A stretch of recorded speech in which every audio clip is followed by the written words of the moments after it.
Best time to set up your checkout for a midterm rental is when you secure the tenant in the first place. There are 3 emails that I recommend sending to yourself once you have secured a tenant. Securing the tenant means that you have received a signed lease from them.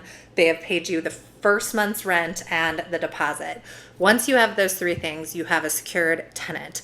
Then you need to set up 3 emails that will go to you at the time of their checkout. I do this by automating an email to myself, and I like automating the email to myself versus the tenant because something might change in the nature of the relationship with your tenant, like they might check out early or something. And so to have this auto email go to them, which you've subsequently forgotten about, won't make any sense. Whereas if it goes directly to you, you can then decide if you want to forward it on to them or cut and paste and send it to them. And I'll show you here in a second how to set up that auto email. For the first email, at the time that I secure the tenant, I'm going to schedule an email to myself to arrive in my own inbox 4 to 6 weeks before the tenant that I've just secured is about to check out. And in that email, I say, hey, you've got an occupancy coming up. This tenant's about to check out. So this is really just an email from you to you. It's just a reminder that you are about to have a vacancy in that property. I have an amazing occupancy rate. So my occupancy rate is 92%. And I think a big part of that is because of this practice. So I get that email 4 to 6 weeks out. Hopefully I already have my next tenant secured.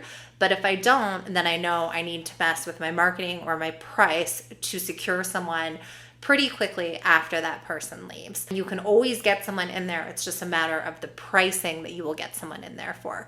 So again, at 4 to 6 weeks out, I'm saying, hey, Erin, you're about to have an occupancy. What are you doing about it? If you were learning something, please like the video. If you want more content like this, please subscribe. And if you are looking for consulting, my packages start at an hour. Just email. The second email is from me to me, and then I'll forward it on or copy and paste it to the tenant if I need to do that. And it will arrive in my inbox approximately 1 week before the tenant that I've just secured is about to leave. So this email will say, hey, give the tenant a heads up that in 1 week they're going to be leaving the property and this is what the expectation is. So I always start these emails on a positive note, which is, hey, thank you so much for staying with us.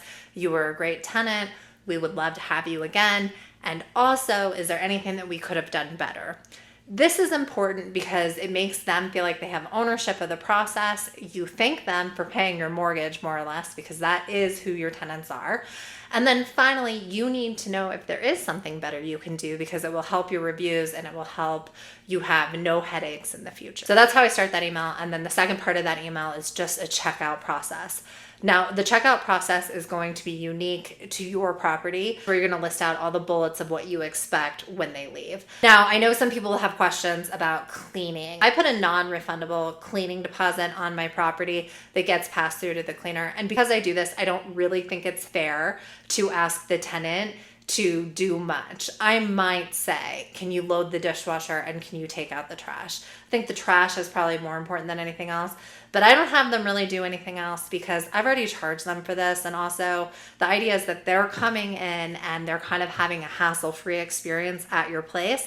So I just really don't expect them to do much. In the short-term rental space, the idea is that you have an early checkout and a late check-in. And the reason for that is because you need to make sure that the tenant has checked out, the cleaners have time to come in, and then it's ready for the new tenants.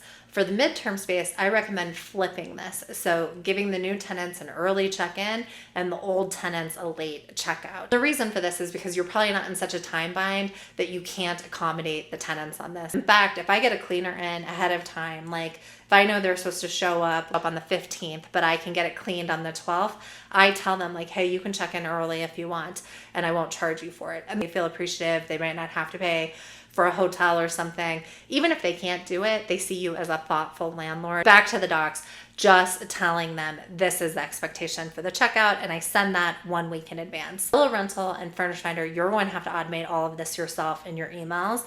In Airbnb, they do have a checkout process where you can set it up in the site. However, it goes out 5 p.m. the day before. So I recommend, even with your Airbnb guests, that you send this email a week in advance. I just don't think one email the day before is sufficient. As a reminder, if you've come this far, you are probably learning something. Please like this video.